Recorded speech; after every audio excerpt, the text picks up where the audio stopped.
Welcome or welcome back to day 85 of our chess journey to 1500 ELO on chess.com. So today I have two great or at least fun pieces of information for you guys. First of all, last night while out partying, I got to play an over the board game against one of Norway's top elite chess players. Of course I got crushed and it wasn't even close, but it was a fun experience. Additionally, today, or tonight rather, will be Trondheim's, the city I'm living in right now's annual Toga party, or Toga. Yeah, it's somewhat of a city-wide Toga party event for all students, where all of the students in the city will be wearing togas, which is like those white cloth kind of Roman or Greek garments people wore back in the days. So that's probably going to be a lot of fun. Anyways, let's jump ahead into our game here and find an opponent. We get Mihai Doriata from Romania. Once again, we'll go 1d4. I'll come back to you guys and tell you when I get time to look into 1c4 again. As for now, we'll play this.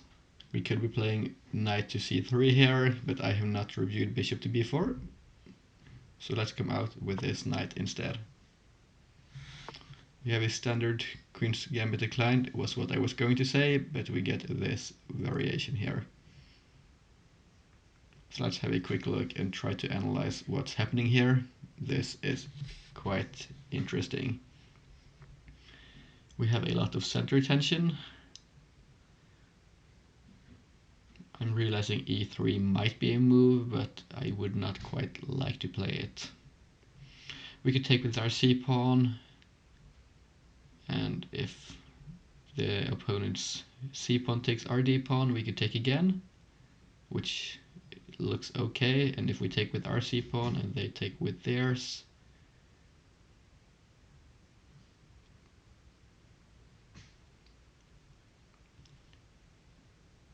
well, if we take with our pawn, I'm realizing the queen could take, which might be a tad annoying. We don't have a lot here in terms of checks with our queen. The bishop could block, or the knight could block, probably the bishop hitting our queen. I don't quite know this pseudo Tarrasch defense. C takes, if queen takes, then what? Then we have knight to c3, I'm seeing. So I think I prefer going for c takes here, but we will see after the game. I don't quite know if this is correct or not. We get this move. Our opponent is apparently still in theory, rather unsurprisingly. Here I would like to go knight to c3, or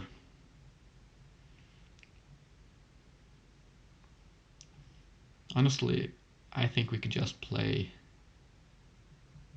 bishop out to f4 maybe.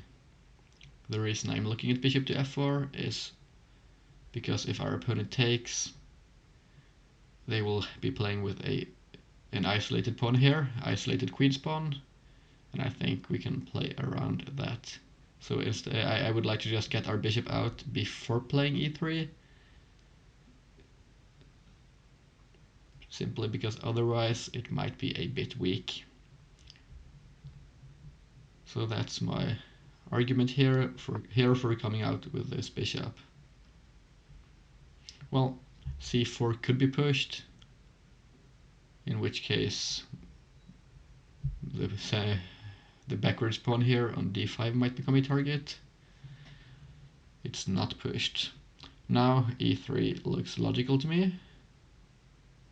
We want to come out here, proceed towards an eventual castle, defend our pawn, or well, it's going to be taken at some point, right? But if it's taken by this pawn, their structure is not ideal.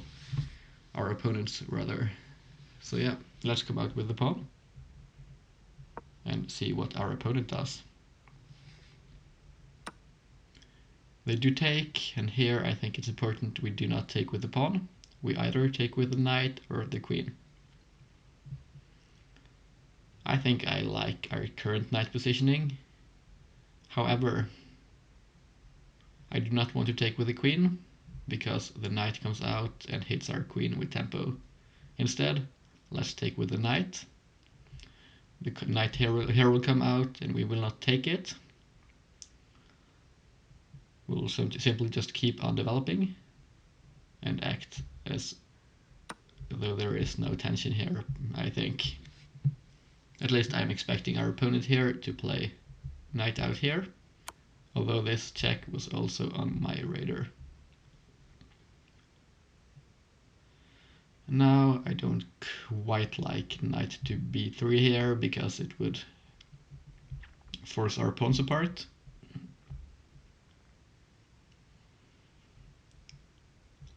Let's calculate so we don't miss anything. Here I'm realizing we have this now.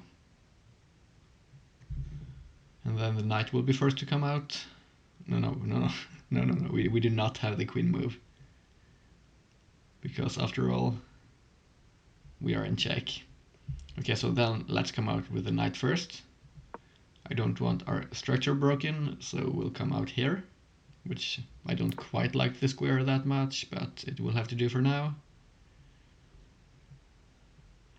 Let's bully the bishop a bit, I think. Force it back or force it to take, in which case we take with the queen and move towards connecting our rooks. I'm expecting to see, or let's have a look here, a3, bishop to c5, and if b4, if takes, we are playing with an isolated queen pawn as well, which I don't quite enjoy. So instead, let's just develop our bishop then, and try to pressure our opponent, is what I was going to say here by suggesting this move. Just preparing for a long-term attack against the king and applying pressure.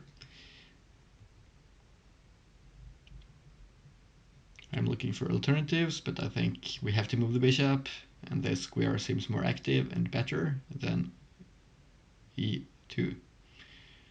I was looking at knight to e4 here, but this square is, well, it's not adequately protected, I'd like to say.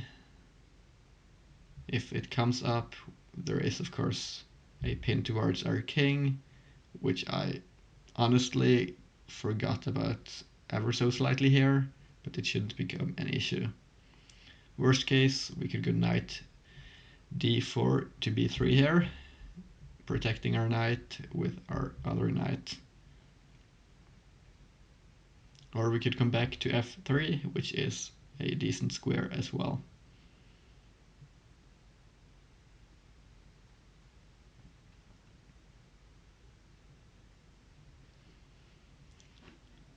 So once again, I'm realizing another opponent above 15 minutes.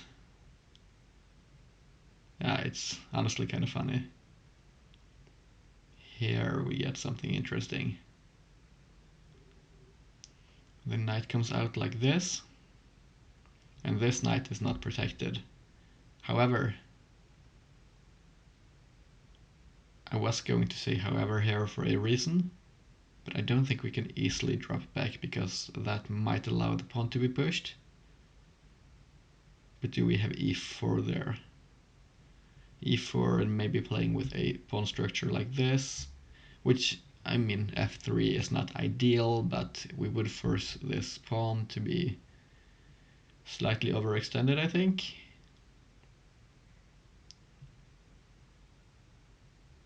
Our alternative here is taking, and then b takes on c6.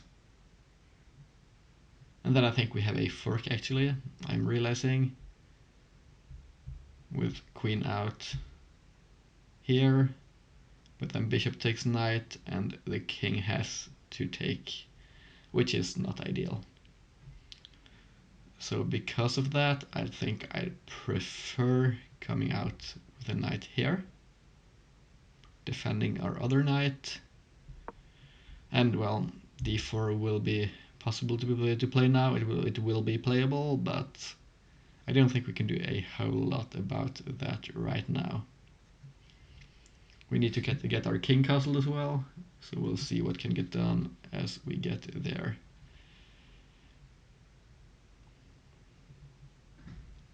I don't quite like our piece positioning, so we will probably have to find some way of improving our pieces. We get b6. So our opponent here probably wants to come on to b7 with the bishop, I think. That's the most logical reason. Or they want to play a5, which I don't quite see. They could play a5 actually to play bishop to a6, which is an idea. Anyways, here, I think we don't have to think too much ourselves. Or so I was going to say. But here I like a3 and b4 prior to castling, because it forces our opponent's hand. They can't come back to a5 now because of their previous move. And if they come to c5, b4 still pushes them back. So here I think we have a sequence of moves that gives us some time here and some space, allowing us to play moves we would have wanted to play either way. Of course, if bishop takes, we just take. Our opponent comes here. Can we pin the knight? That might be an option here. It's important to note this knight is undefended now. I think I prefer... Yeah, I think I prefer bishop to g5 here, keeping the bishops. h6, and we go bishop to h4, and if g5, that's a bit weakening. This looks good to me. And then hopefully castling next turn, but we'll see what can get done. Or rather, what our opponent plays. I didn't calculate what would have happened if queen took knight here, which is a bit... It's not ideal actually, because there might have been some tactic there in one way or another. I don't think there was, but we should always try to calculate that kind of stuff.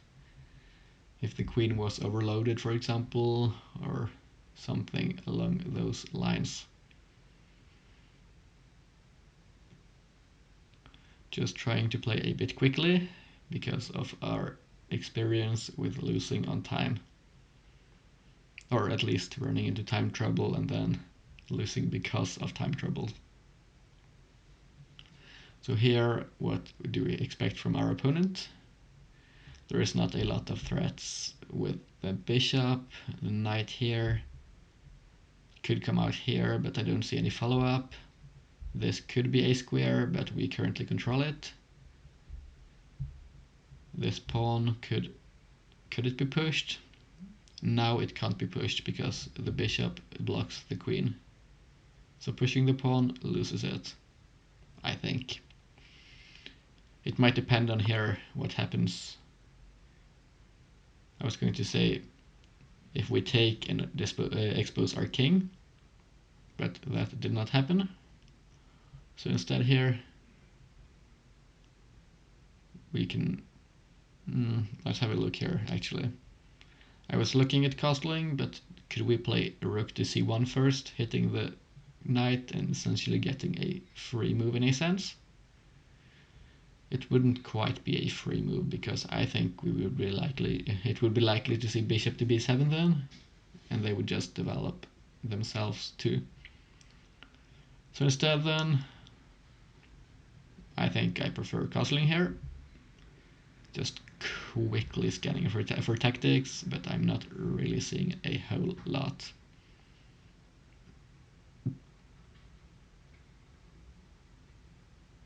Okay, so let's castle. Now I think our long-term plan here is playing against this isolated queen's pawn. We would like to control the square in front of it so it can't advance, which right now we're not actually doing. So a better move here might have even been knight to b3, controlling this square.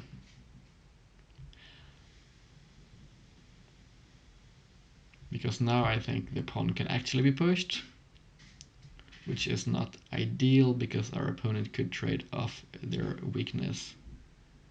But if it's pushed, I want to calculate whether we could play bishop to e4 or bishop to b5.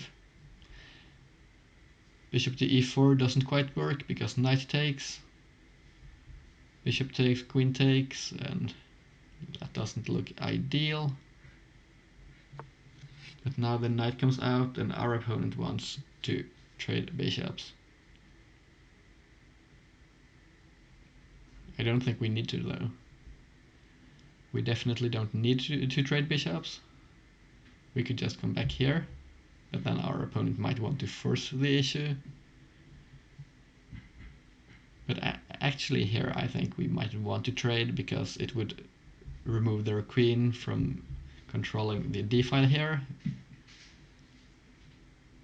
which I think it would work in our favor probably.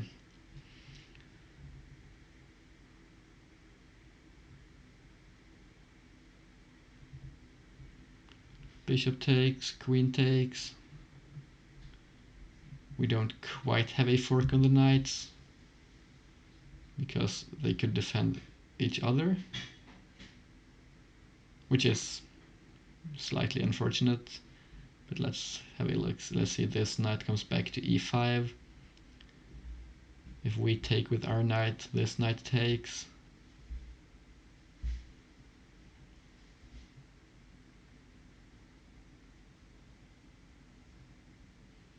It's not entirely clear to me, but I think this looks okay at least. Treading material does not have to lead to anything decisive immediately. It's just nice when it leads to something good. Well, the queen is here now.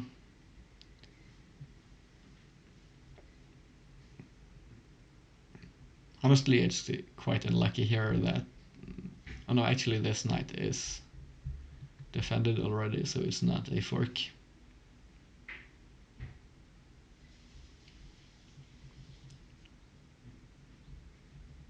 However, I'd like to argue for just coming out with our queen first here, controlling this pawn, hitting the knight, and connecting our rooks.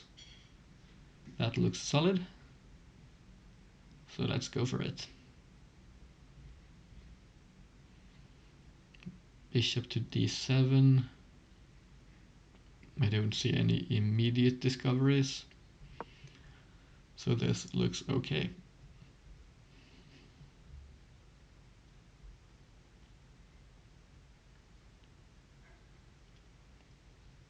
Now there is another issue as well here with pushing the pawn. Namely, we could have bishop to e4 and x-ray. The bishop does come out to d7, but as I mentioned, I don't see any good discoveries here, so I'm not that worried. Instead, we will allow ourselves to be x-rayed for the time being to play a bit of, or rather to play a few decent moves instead, developing. I think a rook on d1 cannot hurt. Alternatively, what I realized here is we might have bishop to b5 to just apply annoying pressure, which might be good, followed by maybe a rook to c1. This opens up the d file for us so that we can pressure the d pawn with rooks as well.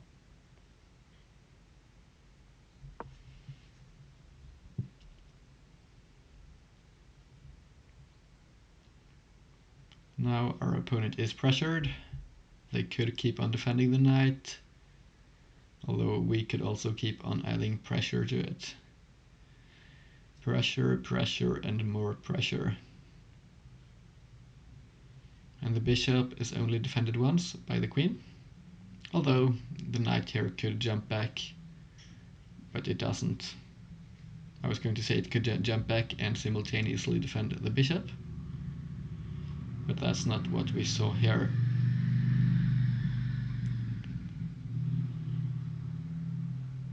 A bit of noise outside here. I hope my microphone did not pick that up, but although it might have, I think it has some noise cancellation, which should work out okay.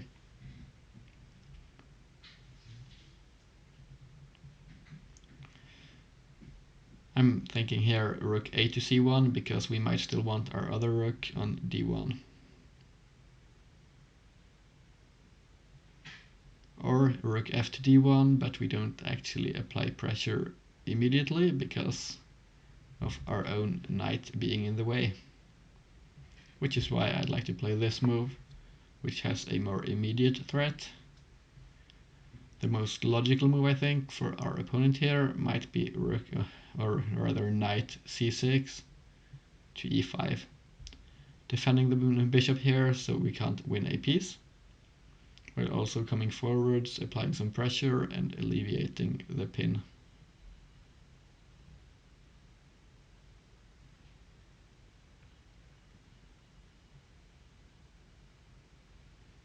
It's important to note here we do threaten taking this knight in some instances because this knight might be hanging, because the bishop is protecting it, is what I'm realizing here. I hope we didn't have that last move, or that might have been a bit awkward. Now this is played. Let's calculate this again. Bishop takes. If bishop takes, we win a knight. So bishop takes, queen takes, and rook takes. Doesn't work. Bishop takes, rook takes, rook takes, queen takes, and that doesn't quite win yet. So which alternatives do we have here?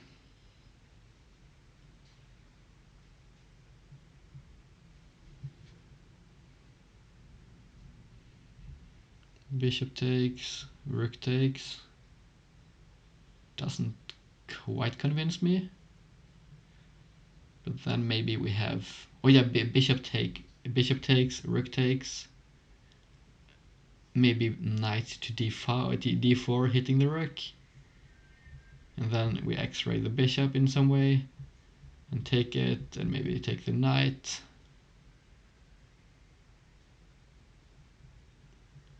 Honestly, I don't quite know, but I think I'd like to play a move here. I didn't realize we're so low on time now. Now this is just a blunder. Luckily our opponent did not see our threat. Let's pick up the knight. And I'm hoping I'm not missing anything. Although I don't expect us to. Because this looks quite free to me at least. Now I think knight to b3 followed by knight to d4 looks good. Maybe doubling up rooks on the c or d file, or just simply occupying the files. So we're hitting the rook here, but we don't really threaten to take it. The bishop is also slightly pressured, but it's adequately defended. Now, being up a full piece, luckily, we probably have some ideas here of just trading down if given the chance. Because as I like to advocate, simplification is a great way of winning when up on material. It's much more difficult, or rather easy to, it's much easier to fumble the game if you allow complications.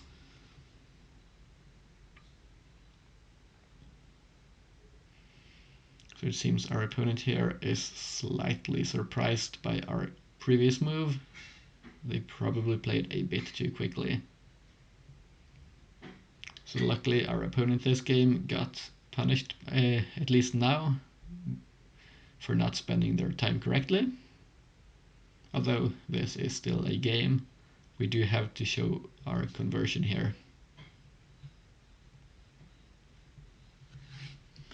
Still, we do have a target here at least. Once the bishop moves, we could force at least one pair of rooks off, at least as long as it's on even terms. Or on okay terms for us at least.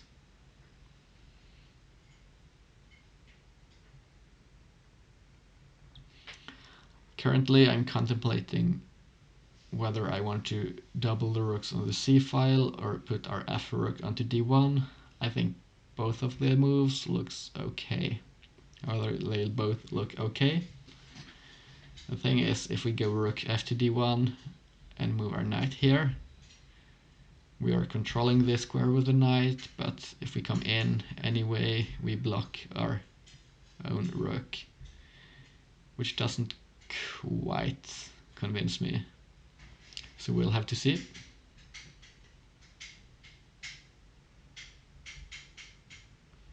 A move I'm also liking here is rook f3 to d4.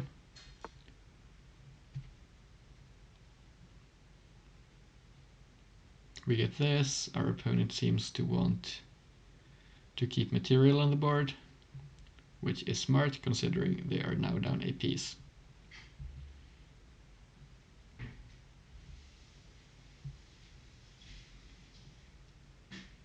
So what is our ideal move here? I think knight to d4. The bishop will move. It could go to b4 though and be kind of annoying. So let's come here with the knight first, I think.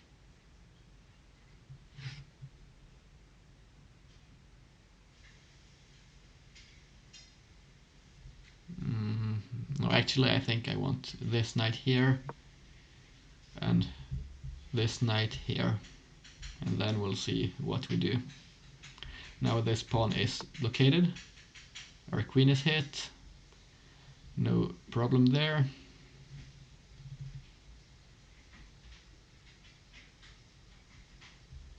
I think we just drop back probably. I don't know if this is the most accurate move, but honestly at this point we just want to play somewhat quickly while still maintaining a decent level of accuracy. Our opponent allows us to simplify by trading queens. This doesn't really bother us that much, I think.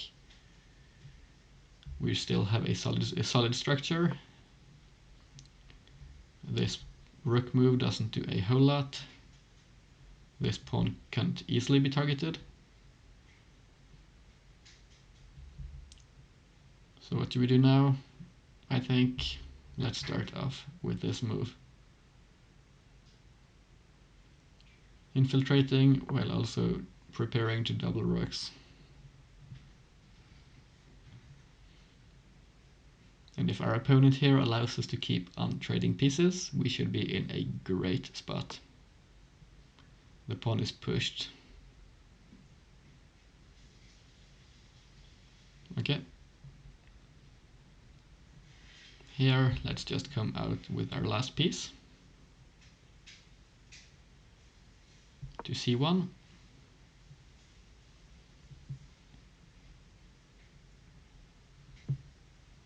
This knight has to move to some square.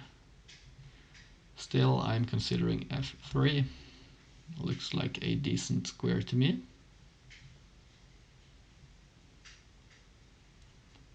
It's quite active and we could in some instances maybe jump in and hit our opponent.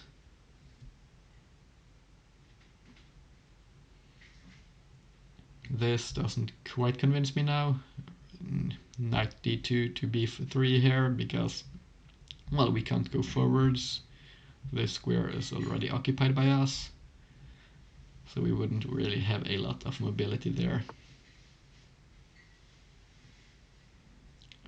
This move is not something I expected.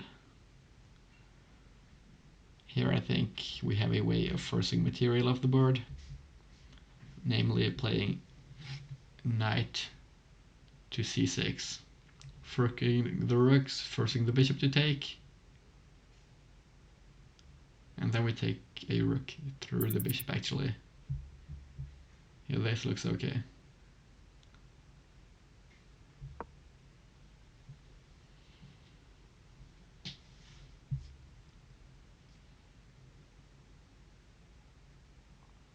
Doesn't even, I think it wins material even, unless I miscalculated. Worst scenario, we trade equal material, I think. Worst case scenario, this is an even trade, which is great for us because we are up a piece. And we also infiltrate the second rank now, or 7th rank rather, if given the chance to do so. And then the king will be incredibly exposed. As I mentioned, if bishop takes, we take the rook. And the bishop will still be hanging, and we will be up an exchange. Let's say rook to c8 is played, we take with our rook. When the bishop takes, we take the other rook with check, or maybe we just take, yeah, of course, if rook to c8, we take this rook and fork. Well, our opponent gives us this. There is no reason not to take the rook. Here, everything should be winning. We should be in a decisively winning position. It's just a matter of conversion. So first, let's hit a pawn. And threaten to play a rook to c7. Rather rook c to c7. Just bulldozing the 7th rank. The bishop can't move because the rook would lose. It would be lost rather. We threaten to take the pawn already. And we threaten to double rooks here. This, I think, should be the critical way of converting, although being up in exchange and a piece here, all moves should be winning. Unless we, of course, lose pieces, which is not quite ideal.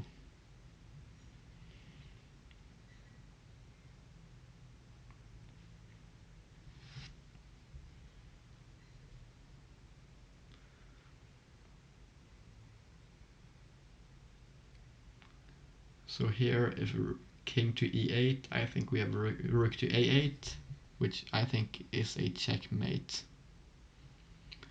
Then bishop to c8, and we have bishop takes. So our opponent here can't defend the bishop. And if the bishop moves, we take the rook instead.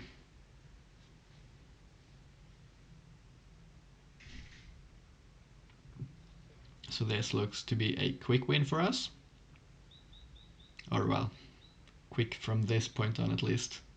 It's been a long game in terms of time here, I think, because we always spend our time, or most of the time at least, and our opponent has spent a lot of theirs as well this game.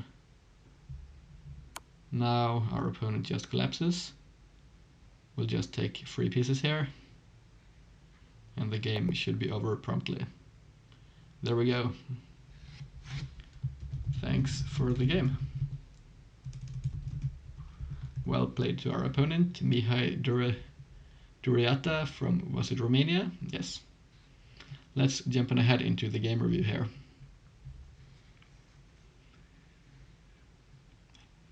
Did we get blessed here today? Apparently Stockfish liked our play, 91.5.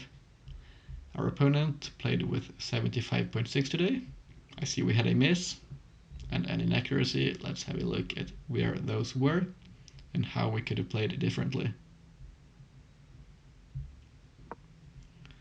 We had quite a normal Queen's Gambit decline setup here. Here I spent a lot of time because I did not quite know the best move here. Luckily, I'm glad to see this was correct. It's a book move and it does not lose evaluation. They took, we came out with the bishop. This was not the best move though. This was slightly better. f6 is just weakening. Why is this not ideal? Apparently this is not good for black because of this. Yeah, okay. But then this, which is a check, and the pawn is won.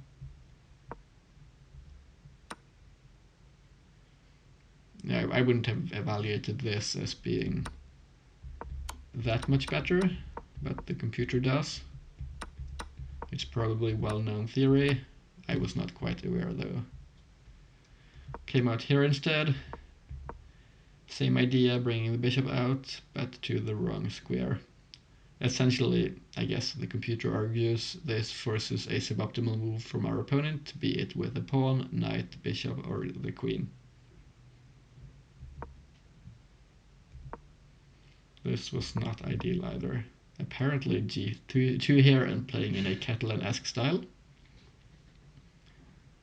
Or g3 followed by bishop to g2, it looks like. Our opponent took though. The push was better, which I mentioned I was looking at, but I was going to take it from there if it was played. We took, our opponent's bishop came out. Apparently we should have broken our pawns apart. Did I miss a tactic here, or is it just not good to take?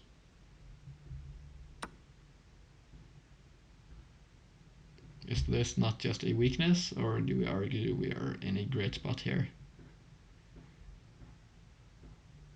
How about something like this? Oh no, that's no good. Never mind, but anyways, this was apparently good. I have difficulties evaluating this as being that much better because of our structure here. So I went here. This was a slight inaccuracy. Let's have a look at our options here. An immediate a3. Yeah, I think a3 should have probably been played earlier. It makes sense when I look at it, but it's a bit difficult to find the correct move at the correct time while playing the game, I think. Still, should have probably considered this move here. Kicking the bishop, forcing it to move, but I didn't quite like this. Why was this okay for us? Okay, because we simply come here, and so the bishop comes here. I guess we just develop and have a normal game. But we went up here. We were back to equality. This retreating move was bad. Should have castled, which I didn't quite like because it would have broken our pawns apart rather. So I went back. Takes on c6 was playable as well, and a3 was still a move. This was bad by our opponent, or at least deemed a mistake. They should have pushed when given the chance, as I mentioned. Here, a3 was no longer best. We should have hit the undefended knight immediately. I guess it does not have any forwards mobility, so we might have forced it back in one way or another. Just simply gaining tempo. We should have taken. Why should we take here? I guess it's just evaluated as being okay for us. But why is this worse? I see g5 is suggested here. Why?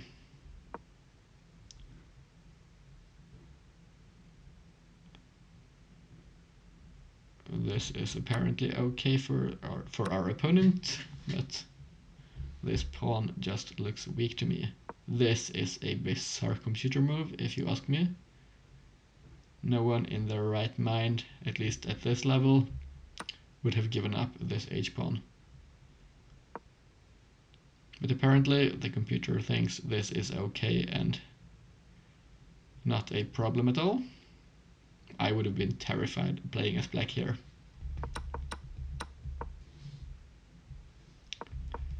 Well, we got this instead. We castled, got a slightly better position. We came out here, hit the knight. This was best, and this was indeed a miss. We should have taken the knight. Rook would have had to take, and we would have won a pawn. Yeah, I missed this idea. It makes sense looking in hindsight here. There was just a free pawn. I got a bit too fixated here on winning the knight tactically, which, well, we did, so in a way it worked out, but if we were to play as accurately as possible, we should have taken the pawn instead.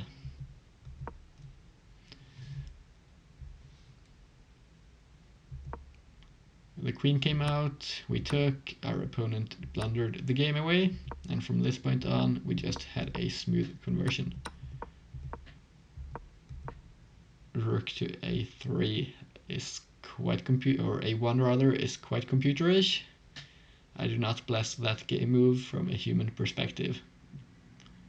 We don't want to play passively here when trying to convert, coming behind pawns, or going behind pawns rather.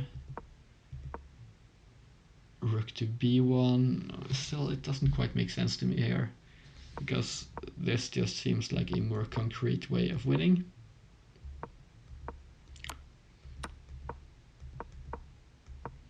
At this point, well, the game was just over. Apparently, prior to this, we were only up 5.7 in terms of evaluation, which does not quite make sense because, first of all, the king is not even actually in the game here because it's cut off, and we are up 8 points of material against 0 pieces. Well, anyways, we won. This was a fun game here. I felt like I kind of redeemed the gameplay from yesterday, at least to a certain degree, because we were not quite as blessed by the engine yesterday. That was a rough one. Well, today we won against a strong opponent as well, which I'm quite happy with. So thanks a lot for the game, Mihai Doriata from Romania. Thank you for watching to the end of the video. This has been our game for today, guys, and I hope to see you all tomorrow. Bye bye.